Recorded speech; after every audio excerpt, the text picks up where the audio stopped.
The art of hosting a dinner party. Societal decorum and gracious hosting are paramount.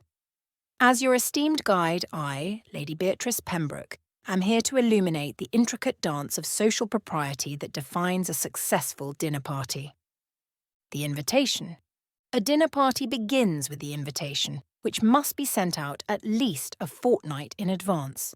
Your invitation should be handwritten on quality stationery, reflecting both your personal style and the formality of the occasion.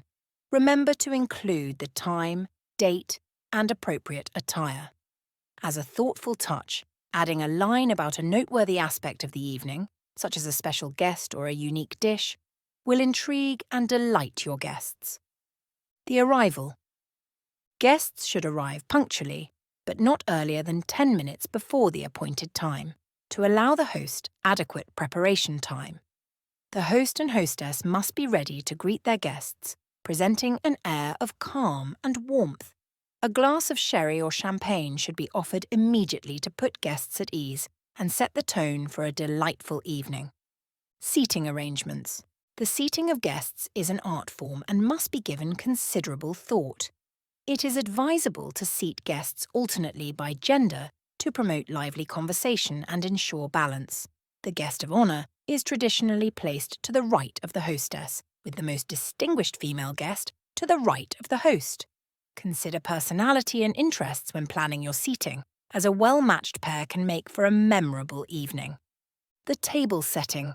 Your table should be a visual feast showcasing fine china, crystal, and silverware. Place cards are essential to guide your guests to their appointed seats. Fresh flowers are a charming addition, but ensure they are low enough not to obstruct conversation. Candles provide a warm glow, enhancing the ambience without overpowering the setting with their fragrance. The meal. The meal should consist of multiple courses, beginning with a light soup or consommé, followed by fish, a main course of meat or poultry, a palate-cleansing sorbet, and concluding with dessert and cheese. Each course must be served and cleared in a timely manner, allowing ample time for conversation. Remember, the host should never dominate the conversation but should guide it gently, ensuring all guests are engaged and comfortable. The conversation. A successful dinner party is as much about conversation as it is about the meal. Avoid controversial topics such as politics and religion, and steer clear of gossip. Instead, discuss literature, art, travel, and other enriching subjects. It is the host's duty to include quieter guests in the discussion and ensure no one feels overlooked. The conclusion.